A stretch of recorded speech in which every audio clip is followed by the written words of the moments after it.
ಎಲ್ಲರಿಗೂ ನಮಸ್ಕಾರ ಸ್ನೇಹಿತರೆ. IPL 2026ರ 44ನೇ ಪಂದ್ಯದಲ್ಲಿ ಚೆನ್ನೈ ಸೂಪರ್ ಕಿಂಗ್ಸ್ ವಿರುದ್ಧ ಮುಂಬೈ ಇಂಡಿಯನ್ಸ್ ತಂಡ ಹೀನಾಯವಾಗಿ ಆದರೆ ಸೋತಿದೆ. ಹೌದು ಸ್ನೇಹಿತರೆ, ಇನ್ನು ಈ ಪಂದ್ಯದ ಸೋಲನ್ನು ಯಾರು ಕೂಡ ಊಹಿಸಲು ಸಾಧ್ಯವಿಲ್ಲ ಅಂತಾನೆ ಹೇಳ್ಬೋದು ಮುಂಬೈನ ಅಭಿಮಾನಿಗಳು. ಯಾಕಂತಂದ್ರೆ ಮುಂಬೈನ ಅಭಿಮಾನಿಗಳು ಏನಂತ ಆಸೆ ಇಟ್ಟಿದ್ರು ಈ ಸೀಸನ್ ಅಲ್ಲಿ ಅಂತಂದ್ರೆ, ನಮ್ಮ ತಂಡ ಟೇಬಲ್ ಟಾಪರ್ ಆಗಿ ಈ ಸೀಸನ್ ನ ಫಿನಿಶ್ ಮಾಡ್ತಾರೆ, ಪ್ಲೇ ಆಫ್ ಗೆ ಎಂಟ್ರಿ ಕೊಡ್ತಾರೆ, ಫೈನಲ್ ಗೆ ಹೋಗ್ತಾರೆ ಅನ್ನೋ ಹೋಪ್ಸ್ ಆದ್ರೆ ಇತ್ತು.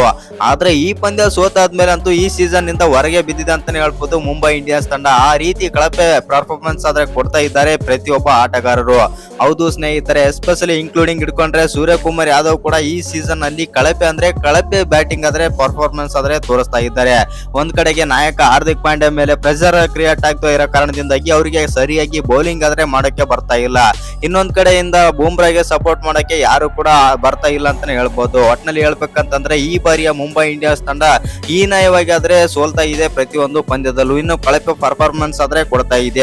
ಇನ್ನು ಈ ಪಂದ್ಯದಲ್ಲಿ ಮುಂಬೈ ಇಂಡಿಯನ್ಸ್ ತಂಡ ಚೆನ್ನೈ ವಿರುದ್ಧ 44ನೇ ಪಂದ್ಯದಲ್ಲಿ ಮತ್ತು ಮುಂಬೈ ಇಂಡಿಯನ್ಸ್ ನ 9ನೇ ಪಂದ್ಯದಲ್ಲಿ ಈ ಪಂದ್ಯದಲ್ಲಿ ಚೆನ್ನೈ ವಿರುದ್ಧ ಹೀನಾಯವಾಗಿ ಆದ್ರೆ ಸೋತಿದೆ 8 ವಿಕೆಟ್ ಗಳಿಂದ. ಎಸ್ಪೆಷಲಿ ಹೇಳ್ಬೇಕಂತಂದ್ರೆ ಈ ಪಂದ್ಯದಲ್ಲಿ ಚೆನ್ನೈ ವಿರುದ್ಧ ಸೋತ ತಕ್ಷಣವೇ ಮಾತನಾಡಿದಂತ ಮಾಜಿ ನಾಯಕ ರೋಹಿತ್ ಶರ್ಮಾ ಅವರು ಏನೆಲ್ಲ ಮಾತನಾಡಿದ್ದಾರೆ, ಏನೆಲ್ಲ ಹೇಳಿದ್ದಾರೆ ಅಂತ ತಿಳ್ಕೊಂಡ್ ಬರೋಣ ಬನ್ನಿ.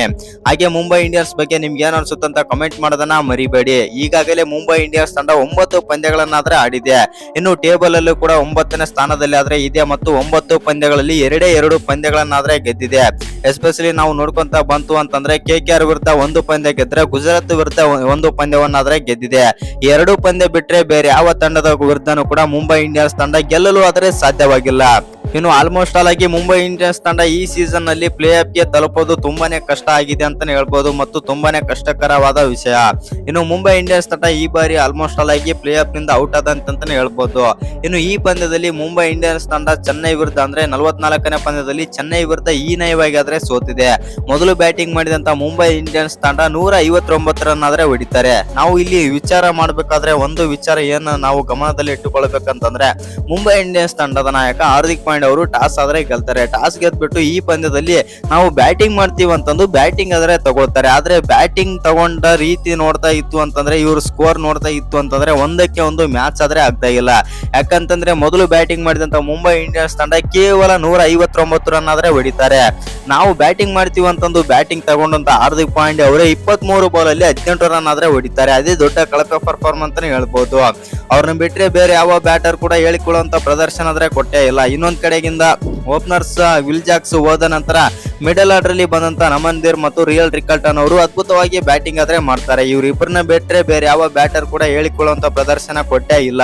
ಒಟ್ನಲ್ಲಿ ಈ ಪಂದ್ಯದಲ್ಲಿ ಬಂದ್ಬಿಟ್ಟು ಚೆನ್ನೈ ಸೂಪರ್ ಕಿಂಗ್ಸ್ ವಿರುದ್ಧ ಮುಂಬೈ ಇಂಡಿಯನ್ಸ್ ತಂಡ ಹೀನಾಯವಾಗಿ ಆದ್ರೆ ಸೋತಿದೆ.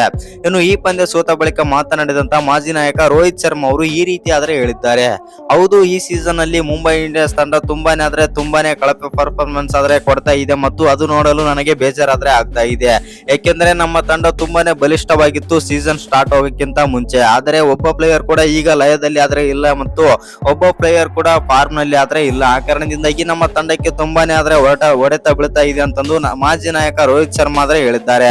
ಇನ್ನು ಈ ವಿಡಿಯೋ ಇಷ್ಟ ಆಗಿದ್ರೆ ಬಂದ್ ಲೈಕ್ ಮಾಡಿ, ಶೇರ್ ಮಾಡಿ. ಹಾಗೆ ಇನ್ನು ಯಾರು ಚಾನಲ್ಗೆ ಸಬ್ಸ್ಕ್ರೈಬ್ ಮಾಡ್ಕೊಂಡಿಲ್ಲ ಸಬ್ಸ್ಕ್ರೈಬ್ ಮಾಡ್ಕೊಂಡು ಬೆಲ್ ಐಕಾನ್ ಅನ್ನ ಆಲ್ ಇಟ್ಕೊಳ್ಳಿ. ಹಾಗೆ ಮರಿದೆ ವಿಡಿಯೋಗೊಂದು ಲೈಕ್ ಕೊಡೋದನ್ನ ಕೂಡ ಮರಿಬೇಡಿ.